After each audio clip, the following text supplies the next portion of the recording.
Strange Tales from a Chinese Studio, Story 12. I want you to imagine a scenario.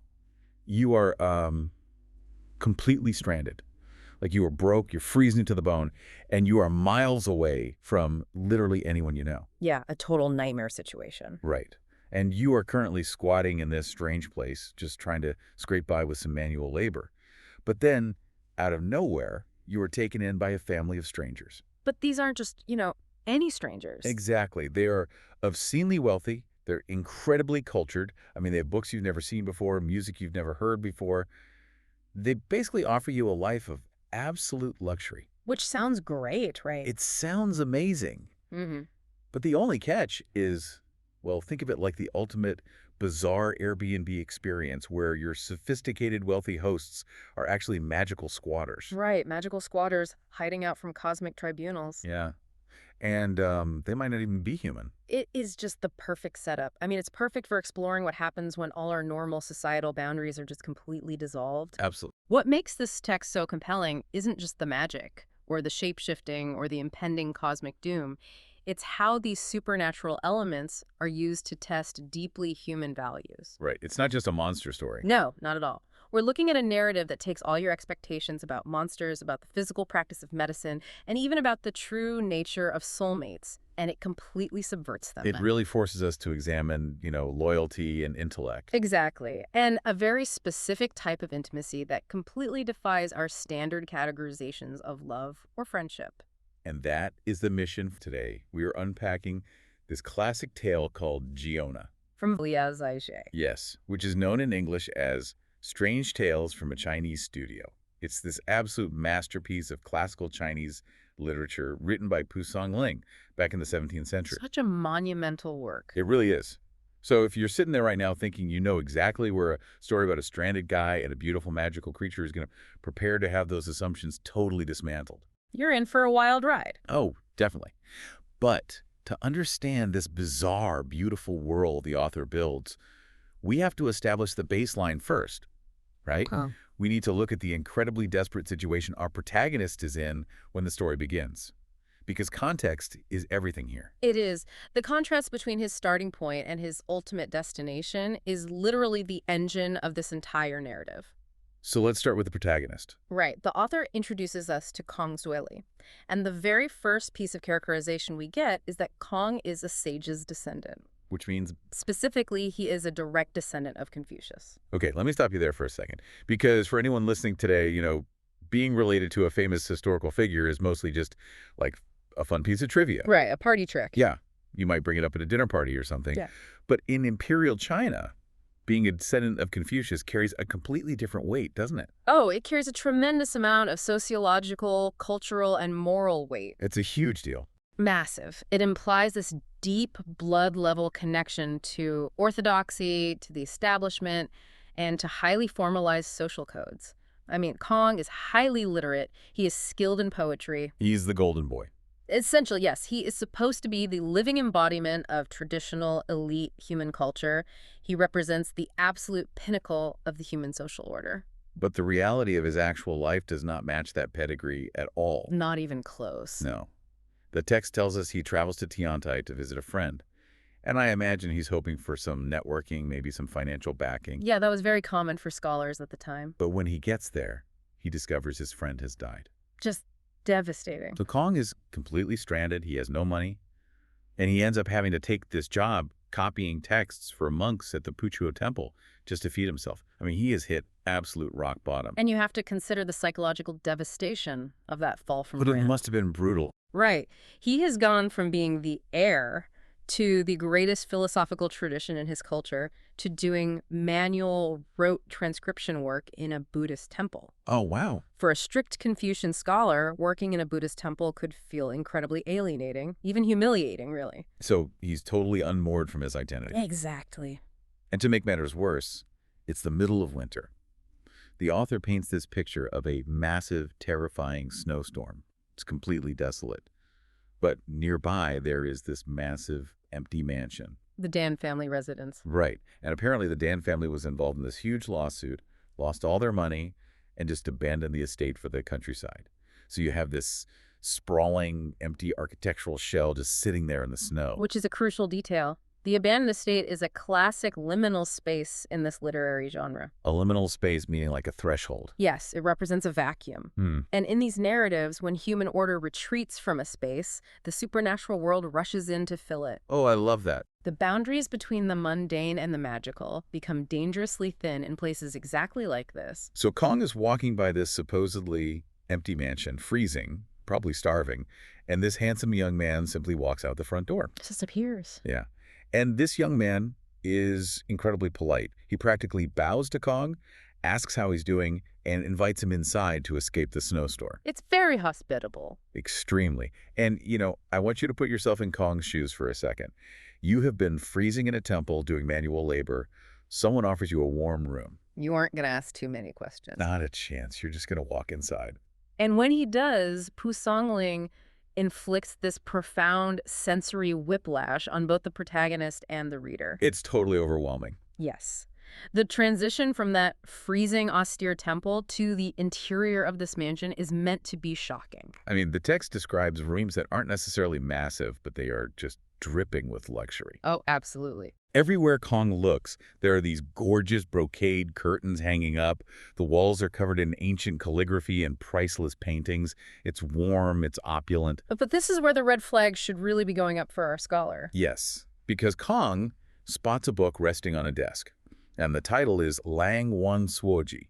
He flips through the pages, and he realizes he does not recognize a single text inside. And we really need to pause on how bizarre that is for a man of his background. Right, because he's a genius, basically. He is a descendant of Confucius. He has been trained since childhood to memorize the entire classical canon. So he should know everything. Exactly. For him to encounter a book where he doesn't recognize the authors, the history, or the language, it's practically impossible in the human world. Wow. It's the equivalent of, say, a modern literature professor picking up an anthology in someone's living room and finding it written in an entirely unknown alphabet about historical events that never even happened. That is wild. So what actually is the Lang Wan Suoji? Well, in Chinese mythology, Langhuan refers to the legendary celestial library of the gods. Oh. Yeah, it's a mythical place where all the secret divine texts are kept. So the title itself is this massive glowing beacon to the reader. It's literally like finding a book titled Confidential Files of Mount Olympus just sitting on a coffee table. Perfectly said, yes. But Kong, he just sits down with this young man whose name is Huang Fu. And Kong naturally assumes, okay, you must be the new owner of the Dan family estate. A logical human assumption. Right. But Huang Fu says, oh no, we aren't the Dan family. We are from Shaanxi. Our house burned down in a wildfire, so we are just borrowing this empty estate for a little while. Borrowing it? Yeah. And I have a hard time wrapping my head around Kong's reaction here, because the Huang Fu family has moved into an abandoned mansion. They've hung up priceless ancient art and heavy brocade curtains. And they have books from the library of the gods. Right. And they freely admit they are just squatting. So why on earth doesn't Kong run out the door? Well, the baseline state of desperation we established earlier is the key here. When your physical survival is on the line, your threshold for the bizarre expands exponentially. That makes sense. If you are freezing to death and someone offers you a fire and respect, you don't audit their lease agreement. True. You just say thank you. But on a deeper analytical level, the unfamiliar book and the temporary residence, they act as these subtle signals. Like clues from the author. Exactly. They demonstrate that the Huangfu family operates completely outside of human societal norms. I mean, their wealth is not tied to human commerce. Their knowledge surpasses human libraries. You're just on a different level. They are completely transient. They are entirely unbothered by human concepts of property or ownership or permanence. So they are essentially cosmic drifters with impeccable taste. That captures the dynamic perfectly. They are residing in the human world, but they aren't bound by its rules. And they aren't trying to trick him, really. No, they aren't trying to deceive Kong at all. They're just existing authentically in their own strange reality, and Kong has simply stumbled into their orbit. And he doesn't just stay on the edge of that orbit either. He gets pulled directly into the center of their world. He really does. Because Kong is desperate enough to ignore all the warning signs, he accepts this very unusual job offer that cements his relationship with the family. And this brings us to a major transition in the story. Yeah, we move from Kong being this freezing, starving guest to becoming an integrated member of this bizarre household. And the mechanics of that integration are deeply rooted in the cultural practices of the time. Right. So the text tells us Huang Fu discovers Kong is a highly educated scholar, so he asks him to stay on as his tutor.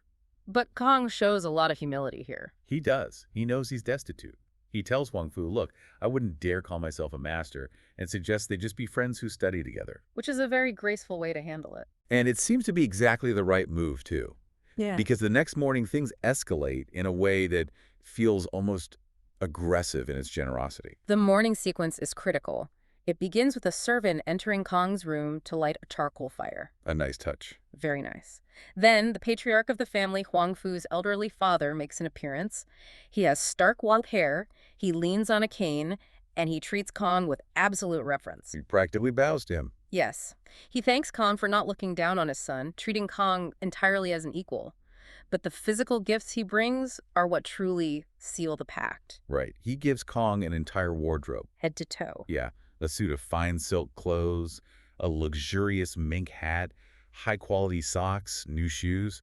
The text actually notes that the clothing and the furniture seem to radiate a light that dazzles the eyes. It's sensory overload for Kong. Completely. And, for a modern listener, getting a nice jacket as a gift is just a kind gesture. But there's clearly a deeper symbolism at play here, right? Oh, absolutely. Giving someone a complete set of clothing from the top of the head to the soles of the feet is a profound act of assimilation in this cultural context. So it's not just charity. Not at all. They are physically dressing Kong in their own aesthetic. They are stripping away the ragged, destitute garments of his failed human life and replacing them with the luminous, otherworldly garments of their domain. Wow. By accepting these clothes and wearing them, Kong is visually and symbolically becoming one of them. He is literally putting on their uniform. He's stepping under their protection. Exactly. And that integration gets even more fascinating when we look at the actual job he was hired to do. Yeah. Because Kong sits down to look at Huang Fu's coursework, and it consists entirely of ancient prose and poetry. Only the classics. Yeah, so Kong asks the obvious question, where are your eight-legged essays? Right. Now, for those listening who might not know, I need you to explain what the eight-legged essay is, because it is crucial to understanding why the Huangfu family is being so rebellious here. Well, the eight-leg essay was the absolute cornerstone of the imperial civil service examination system during the Ming and Qing dynasties. So it was a big deal. The biggest deal. It was a highly rigid, highly formulaic style of writing. It literally had 8 distinct sections, requiring the writer to perfectly emulate the voice of ancient sages. Wow, that sounds hard. Oh, it gets worse. You had to use an exact number of words and follow an incredibly strict rhyming and structural meter. So it's not a creative writing assignment at all. It's basically a structural puzzle. It is the ultimate standardized test, but with unimaginably high stakes. Passing these exams was practically the only way to achieve political power, social status, and financial security for your entire extended family. No pressure. Right. It required years of rote memorization. It completely stifled creative thought in favor of absolute conformity to orthodoxy. But when Kong asks to see these essays, Huang Fu just laughs at him. He finds it hilarious. He explicitly tells Kong he does not care about career advancement. He has zero interest in human bureaucracy. None whatsoever. I mean, he hired a tutor with a pristine pedigree, but he tells him, do not teach me anything that will actually help me succeed in human society. And this is where we hear the voice of the author, Pu Songling, coming through loud and clear. Oh, really? How so? Well, Pu Songling himself famously failed the higher-level civil service exams multiple times. Oh, I didn't know that. Yes. He lived his life in relative obscurity, deeply frustrated by a rigid, often corrupt system that rewarded formulaic conformity over genuine intellect or artistic talent. Ah, so Huang Fu is basically Pu Songling's ultimate wish fulfillment character. He's the brilliant student who just rejects the system entirely. Precisely. And within the narrative, it tells us exactly what these beings, who we will later explicitly identify as foxes, truly value. Right. They are not infiltrating the human world to gain power or status. They are pursuing pure culture. They value intellect as an aesthetic and spiritual practice. Art for art's sake. Exactly. They are learning for the sake of true knowledge, completely independent of any transactional human reward. So they're living a deeply bohemian, artistic lifestyle, and they lean into it heavily. Oh, very heavily. Spend their days drinking wine, studying ancient poetry, just enjoying themselves. And during one of these late-night study sessions, Huang Fu calls for a maid named Jiang Nu to provide some entertainment. To play some music. Yeah, she brings out a pipa, which is a traditional Chinese stringed instrument similar to a lute. But the music she plays is described as being completely alien to Kong's ears. The musical performance here is just a brilliant piece of world building. She uses an ivory plectrum, and she plays a tune identified as Xiangfei. The text describes the rhythm as fierce and sorrowful, which is so interesting because it's not polite, courtly background music at all. No, it's not. It has this wild, elemental, almost violent energy to it. Yeah. Kong has never heard anything like it in his life. And the reference to Xiangfei is very important here. It refers to the legendary wives of the mythical Emperor Shen. Cool, what's their story? According to myth, when Shun died, his wives wept so bitterly that their tears permanently stained the bamboo of the region. Oh, wow, that's intense. Right. It is a song rooted in deep, primal, unrestrained emotion. The fact that the rhythm is fierce reinforces the idea that Kong has stepped far beyond the structured, orthodox human world. He's leaving all the rules behind. Yes, he is immersing himself in a reality that operates on raw, untamed aesthetics. And he is thoroughly swept up in it. I mean, in fact, he gets a little too comfortable. He oversteps. Just a bit. He's sitting there, drinking wine, listening to this incredible music, and he realizes he's a young, single guy surrounded by luxury. Naturally. So he looks over at the maid, Jiang Nu, who's playing the pipa, and he turns to Huang Fu and hints that, he's lonely and looking for a partner. And Huang Fu immediately promises to find him a wonderful wife. Right. But then Kong says, well, if she's as pretty as Jiang Nu, I'd be thrilled. And Huang Fu actually laughs right in his face. It is a phenomenal moment of condescension. He really is. Huang Fu essentially tells him his standards are far too low. He literally tells Kong, "You have seen so little, so you find the mundane to be wonderful. If this maid is your idea of a perfect match, you are way too easy to please." That's brutal. Think about the sheer arrogance of that statement. Kong is looking at an otherworldly musician playing divine music, and Huang Fu is basically rating her a 2 out of 10 compared to what else is out there. It highlights the absolute superiority of the fox's aesthetic standards. Yeah. To Kong, a human scholar, this maid represents the absolute peak of beauty and talent.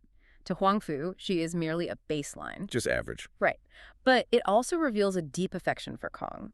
Huang Fu considers Kong a true peer now. He wants the best for him. Yes. He is not going to let his friend settle for a servant. He wants to integrate Kong fully into the highest echelons of their society. So Kong is living the dream right now. He has bespoke clothing, divine music, zero pressure to write bureaucratic essays, and the promise of a beautiful bride. A perfect setup. But a life dedicated purely to aesthetics and rebellion has a huge vulnerability. It completely ignores the fragility of the physical body. And Kong's physical body is about to fail spectacularly. Spectacularly and violently. It completely interrupts this peaceful scholarly retreat. The narrative executes a radical tonal shift here. We plunge from the lofty heights of poetry and wine directly into the visceral, grotesque reality of severe illness and emergency surgery. And I really need to set the scene for this because it is intense. It is very intense. So it's the middle of summer. The heat and humidity are absolutely oppressive. The family has actually moved their study sessions out to a garden pavilion just to try and find some airflow. Just trying to breathe. Exactly. And suddenly, Kong develops a tumor on his chest. And Pi Songling does not spare the reader any gruesome details here. No, he doesn't. This is not a delicate, romanticized illness where the protagonist, delicately coughs into a silk handkerchief. Not at all. The text says the tumor starts out about the size of a peach. But overnight, literally overnight, it explodes in size, growing as large as a bowl. Just horrifying. It's excruciating. Kong is in so much agony that he stops eating. He stops sleeping. He is just lying there groaning in pain. And Huang Fu and his father are frantic. They really are. They're staying up around the clock trying to care for him, but nothing they do has any effect whatsoever. Kong is actively dying. To understand the severity of this, we really have to look at it through the lens of traditional Chinese medicine. Okay, break that down for us. A sudden, massive, painful swelling of this nature, especially erupting during the peak heat of summer, is typically diagnosed as a catastrophic blockage of key vital energy combined with massive accumulation of toxic heat within the body. So it's like a spiritual and physical infection. Yes, the corruption is gathering in one single spot, and it is a life-threatening crisis that demands immediate radical intervention before the toxins spread to the major organs. And that radical intervention arrives in the form of a teenage girl. Because Huang Hu realizes human medicine won't work, so he says, we need my little sister. She knows how to heal this. Her name is Giona. The title character. Yes, the title character. She has been away visiting her grandmother, but they send an urgent message, and she arrives. And when she enters the narrative, the text makes a very specific point to emphasize her youth and her visual impact. Right, she is only about 13 or 14 years old. Exactly. She walks into the room, and the moment Kong lays eyes on her, something deeply strange happens. Very strange. The text states that she is so incredibly, breathtakingly beautiful that just looking at her acts as a literal anesthetic. Yes. Kong completely forgets his pain. His groaning stops. His spirit is instantly refreshed. This is a vital concept in classical Chinese literature, and we need to unpack it carefully. Yeah, what is going on there? The text explicitly links the physical process of healing with intense aesthetic and emotional infatuation. In this framework, beauty is not a passive characteristic. It's not just nice to look at. Right? It is an active kinetic force. It generates an energy that has a direct, measurable, physiological effect on the human nervous system. So it's quite literally a visual epidural. The shock of her beauty completely overrides his pain receptors. Precisely. But Giona doesn't just stand there emanating a healing aura. She rolls up her sleeves and performs one of the most detailed, wild, and body horror-esque surgical scenes I have ever read. It is a sequence that masterfully blends clinical, bloody precision with profound magical theory. Let's break this surgery down step by step, because I want you listening to picture exactly how the mechanics of this work. It's fascinating. First, she approaches the bed. Kong, despite dying of a massive tumor, notes that she smells incredible, like orchids. His priorities are a bit skewed. Seriously. And Giona laughs and says, no wonder you have this disease. Your heart rate is going crazy. She realizes his pulse is spiking just from looking at her. But then she gets serious. Right. She examines the bowl-sized tumor and declares the disease critical. The flesh is completely dead, and it has to be excised immediately. And there is zero hesitation on her part. She takes absolute command of the medical emergency. She takes a solid gold bracelet off her own arm. She presses this gold ring down directly over the center of the massive tumor. Right. As she pushes the bracelet down into his chest, the base of the tumor gets constricted. The diseased, rotting flesh bulges up through the center of the gold ring, popping up about an inch high. So she has completely isolated the bad tissue from the healthy skin. Exactly. She uses a piece of luxury jewelry as a surgical stencil. Which is brilliant. It is a highly effective medical technique to create a clean margin for the incision while applying pressure to control the surrounding blood flow. And the choice of gold is also significant. Why gold? In traditional alchemy, gold is pure, it's incorruptible, and it conducts energy. That makes so much sense. So then she produces a knife, but it is described as being as thin as a piece of paper. A paper-thin blade. Yeah. She holds the gold bracelet down with one hand, takes the paper-thin knife in the other, and using the inside edge of the bracelet as a guide, she slices the entire mass of rotting flesh right off his chest. The visual contrast in this scene is incredibly stark. It's so vivid. You have the gleaming gold of the bracelet, her pale skin, the flash of the paper-thin steel, and then the eruption of dark, necrotic blood. Because the text says purple and black blood spills out everywhere, completely soaking the bed sheets. It is an absolute bloodbath. Yes. She cuts off a chunk of flesh that the author compares to a burl sliced off a tree.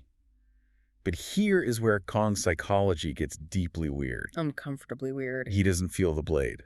Not because she used a magical spell, but because he is so entirely obsessed with her proximity, her smell, and her beauty that he actually hopes the surgery takes longer, just so she will stay close to him. This duality is fascinating. It's crazy. On one side, we have the gruesome, visceral reality of necrotic tissue, dark blood, and emergency amputation.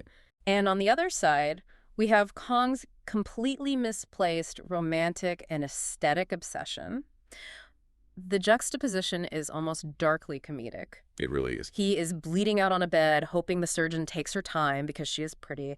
It underscores how thoroughly his human rationality has been hijacked by his exposure to this supernatural world. He's just totally gone. But the amputation is only the first phase of the surgery. Right, there's more. She washes the wound with water to clear the black blood. And then we get to the truly magical and honestly wildly intimate part of the procedure. This is the core of it. Giona opens her mouth and she spits out a red pill about the size of a bullet or a pellet. And we must explore the significance of this red pill. Please do. Within the context of Taoist cultivation and folklore, this is not merely a tablet of medicine she swallowed earlier for safekeeping. It's not just a Tylenol. No, no. This represents her Nidin, her inner alchemy pill. Okay, explain inner alchemy for us. How does a fox create a pill inside her body? In Taoist mythology, animals who seek enlightenment or human form practice internal alchemy.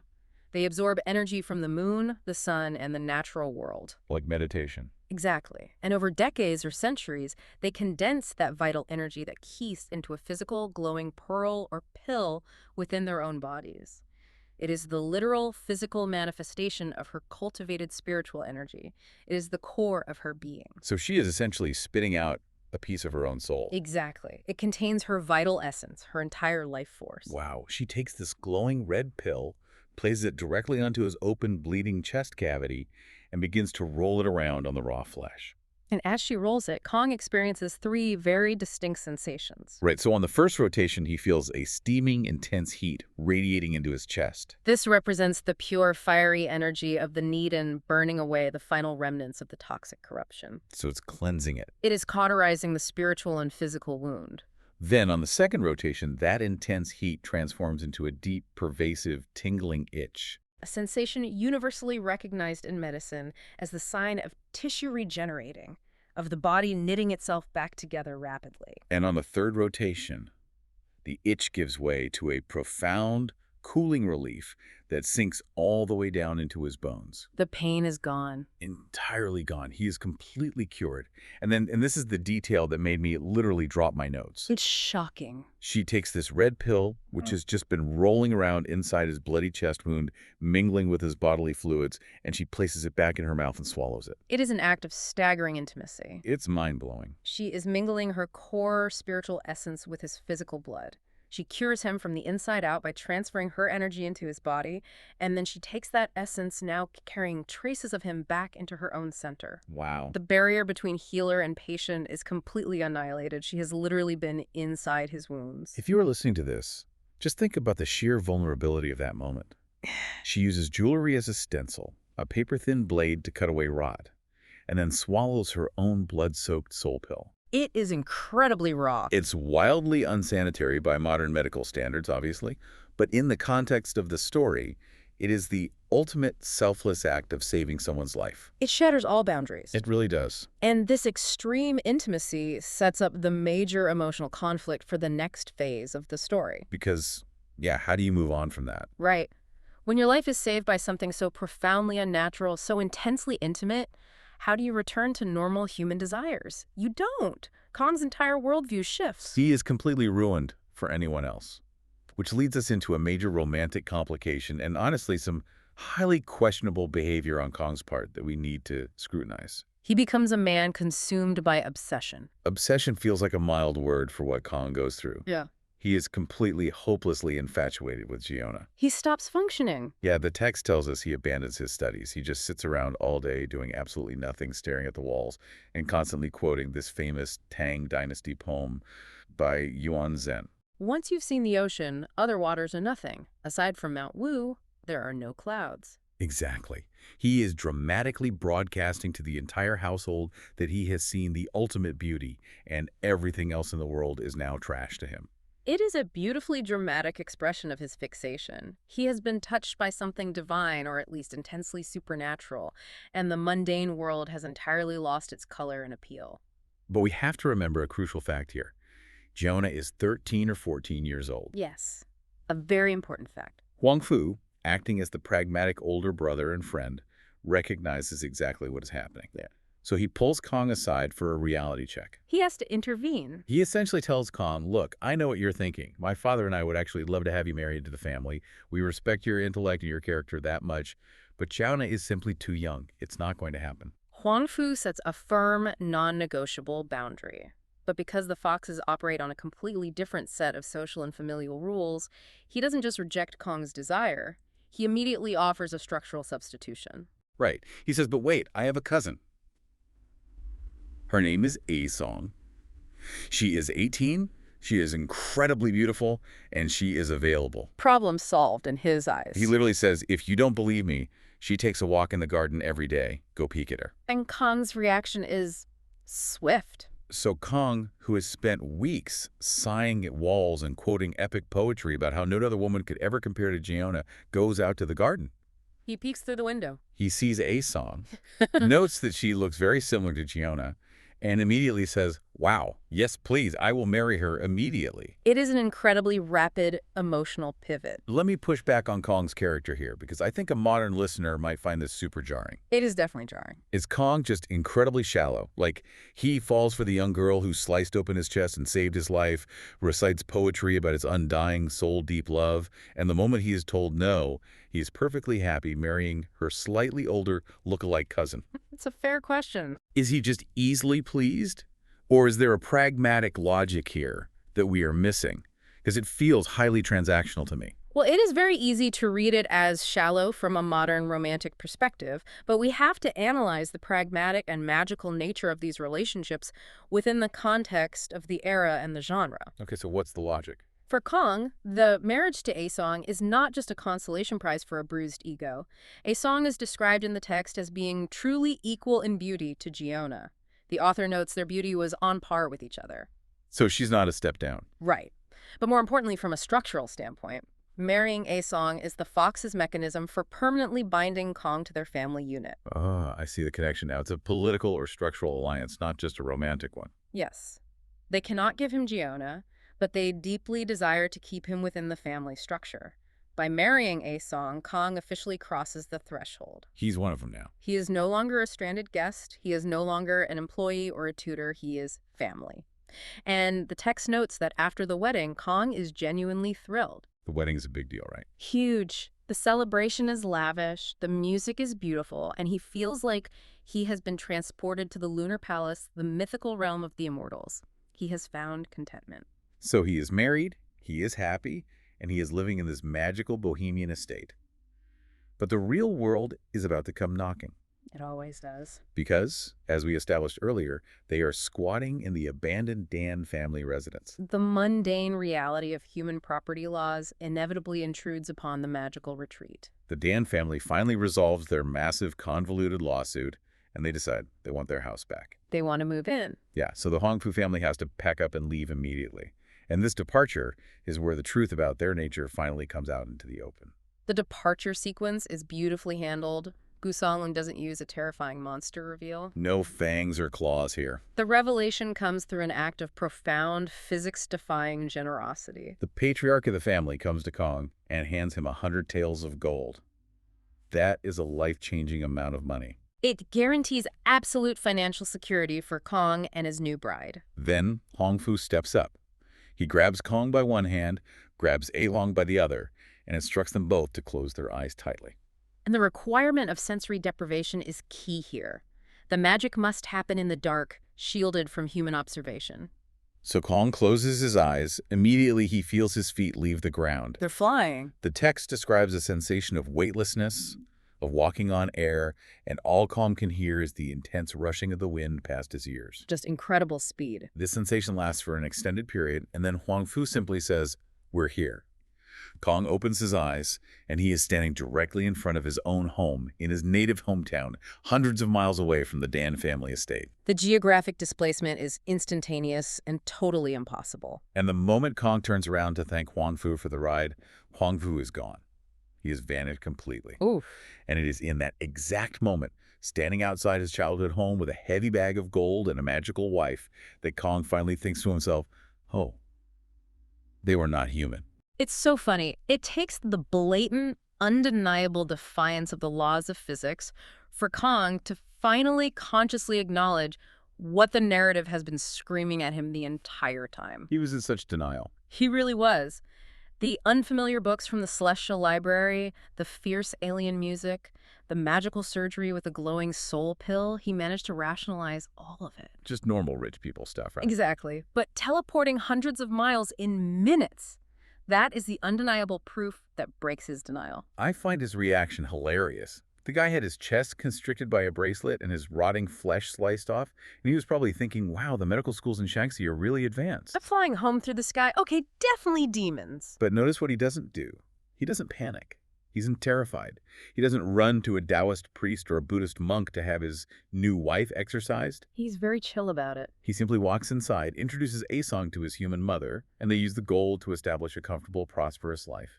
He accepts the magic completely into his mundane reality. He is incredibly adaptable. So Kong now has his human life back on track. He has magical gold, and he has a supernatural wife who actually becomes famous in his neighborhood for her beauty and her intense devotion to her mother-in-law. A perfect Confucian daughter-in-law. Exactly. But human life is messy and complicated, and eventually the cosmic bill for his deep involvement with beings outside the natural order is going to come due in a catastrophic way. The narrative utilizes a time jump here, allowing the consequences of Kong's choices to mature and the stakes to raise significantly. Yes, years pass. The author gives us a quick summary of Kong's human career. He actually manages to pass his imperial exams. Finally. He becomes a government official, specifically a magistrate in Yana. He and Asong have a son together named Xiaowan. Everything appears to be following the standard, highly desired human success trajectory. Until it doesn't. Right. Then Kong gets fired. And the specific reason for his dismissal is important. The text notes he gets fired because he clashes repeatedly with a superior officer. He's stubborn. He is described as being too direct, too unyielding, and completely unwilling to play political games. Which makes perfect sense if you think about his background. How so? Well, he spent his most formative years hanging out with hyper-cultured bohemian foxes who actively refuse to write bureaucratic essays or care about human hierarchies. Yes. The foxes ruined him for politics. Of course he's going to clash with a corrupt or demanding middle manager. He is fundamentally unsuited for the moral compromises required by human politics now. That is a brilliant thematic connection. The exact traits that make him a failure in the human bureaucratic system. His unyielding loyalty, his directness, his adherence to true values over political expediency are the exact traits that will make him a supreme hero in the realm of the foxes. And he is about to get the chance to prove that heroism. The stakes are about to get very high. Because Kong is fired, he is stranded once again. He is stuck in the countryside because he cannot afford the travel expenses to get his family back home. He is out hunting one day to gather food, and he spots a handsome young man riding a black horse in the distance. It's Huang Fu. Yes. He looks closer and he realizes it is Huang Fu. And the reunion is joyous on the surface, but the author immediately introduces an undercurrent of tension. Huang Fu takes Kong back to their new estate.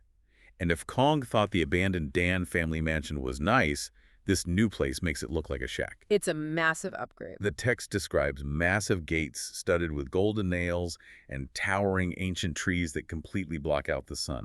It is a sprawling, incredibly wealthy compound. Kong goes inside, and he finally gets to see Giona again. And the passage of time is evident in their interaction. Giona is no longer the 13-year-old girl who performed his surgery. She's all grown up. She is a fully grown woman, and we learn she is now married to a man from a prominent family called the Wu family. And she is completely casually comfortable with Kong. Very familiar. She picks up Kong's young son, Jiawan, bounces him on her knee, and makes this great teasing joke to her cousin Asong. She says, "Sister, you've mixed our bloodlines." It is a warm, deeply domestic moment. Kong takes the opportunity to formally thank her again for saving his life all those years ago. And she jokes right back. She doesn't take it too seriously. She says, "Oh, you're a big official now. Has the wound healed so well you've forgotten the pain?"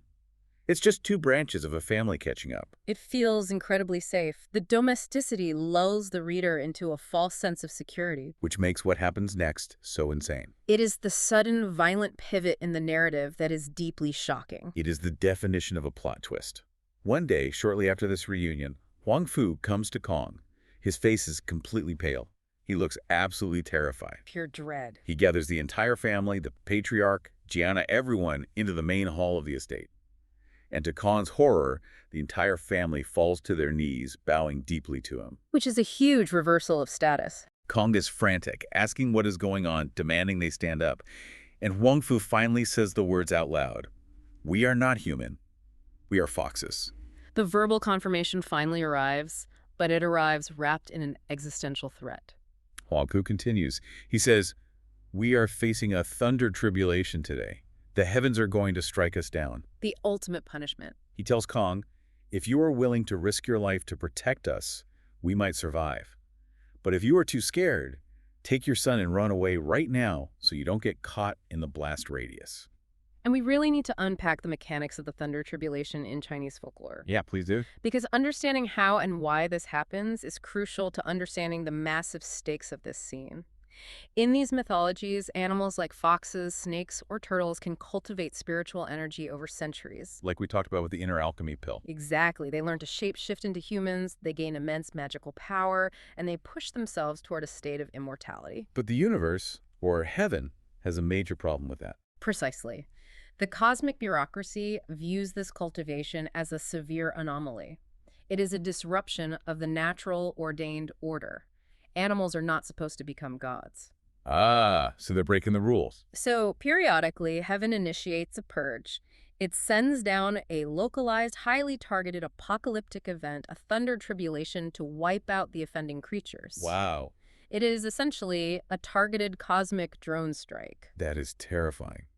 But if heaven wants to wipe them out, why are they asking Kong to help? What can one unemployed human magistrate do against the wrath of the cosmos? This is where the mechanics get fascinating. Humans occupy a unique, privileged position in the cosmic hierarchy. Humans are considered part of the natural orthodox order. Because they're human. Right. Heaven does not generally strike down innocent, righteous humans with lightning. Whoa. Therefore, the only way for an anomalous creature to survive a thunder tribulation is to have a human protector. A meat shield. If a human, possessing righteous energy and immense moral courage, willingly stands between the foxes and heaven, the heavenly lightning might be deflected or withheld to spare the human. So they are literally asking Kong to act as a human shield against the wrath of God. Yes, they are. And Kong's reaction tells you everything you need to know about his character.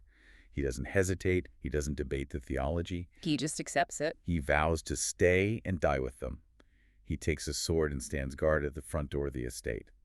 And if you are listening, I really want you to picture the sheer cinematic terror of what happens next. The sensory details the author uses are meant to convey absolute theological dread.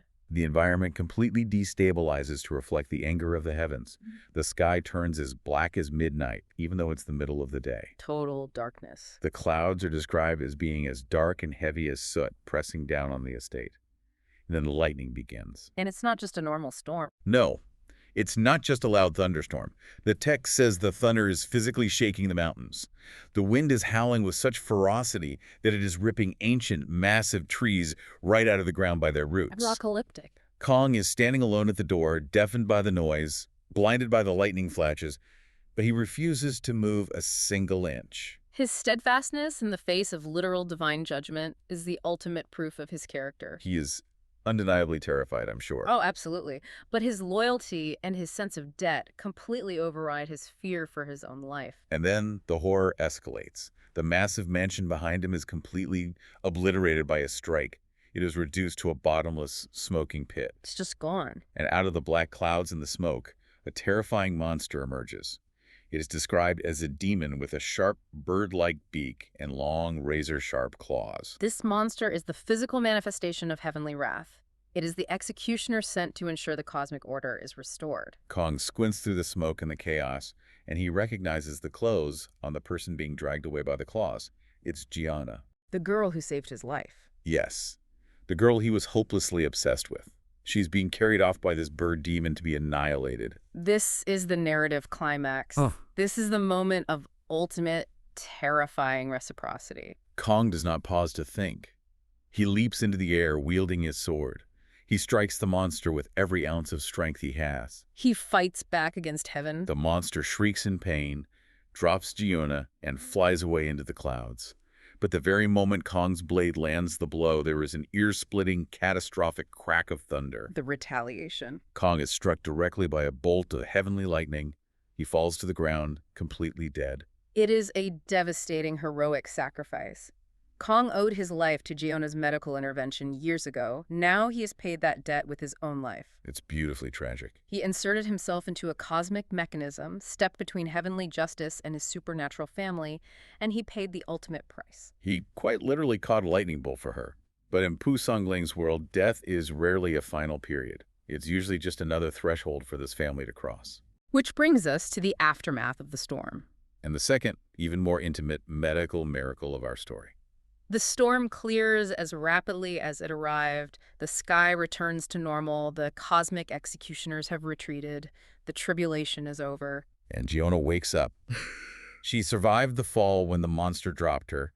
But as she sits up, she looks over and sees Kong's scorched, lifeless body lying in the dirt. Her reaction is immediate and heartbreaking. She weeps bitterly, and she cries out, "Kong died for me, why should I live?" Her reaction echoes the intense, almost fused emotional bond they formed during the first surgery. They're totally connected. Their lives are inextricably linked in a cycle of debt and salvation. She fundamentally cannot accept a reality where she continues to live at the cost of his existence. So he takes immediate action. And the contrast between the first time she healed him and the second resurrection is staggering. Very different mechanics. I want you listening to think about the physical mechanics of what she does here compared to the surgery. Let's break it down. Kong has been struck by lightning. He is dead, and his teeth are clenched tightly shut in rigor. Giona takes a sharp gold hairpin from her hair and physically forces his jaw open. Yeah. She pinches his cheeks hard to keep his mouth gaping. It's forceful. Then she produces that same magical red pill, her Nudden, her inner spiritual essence. But this time she doesn't roll it on an external wound. No. She places the glowing pill into her own mouth. She presses her lips directly, firmly against Kong's dead lips. She uses her tongue to pass the pill into his mouth, and then she breathes forcefully, deeply into his lungs to push the pill down his throat. It is an ancient magical form of CPR combined with a profound, direct transfer of spiritual energy. Think about the progression of intimacy here. The first time she healed him, she used a knife and external contact. Right. This time it is mouth-to-mouth resuscitation. She is forcing her soul down his throat with her own breath. It is incredibly intimate. But it remains strictly within the context of a desperately required medical resurrection. The text notes that the pill clicks in his throat, and slowly, agonizingly, breath returns to him. He wakes up. He's back. The boundary between life and death has been successfully crossed, and she has physically breathed his soul back into his body.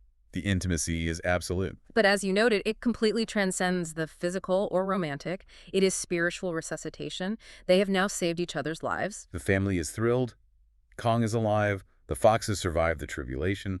But just in case the reader thought this was an easy victory, the author brings the reality of the threat crashing down on them with a tragic piece of news. The arrival of the messenger serves as a brutal reality check regarding the stakes of the universe they inhabit. Right.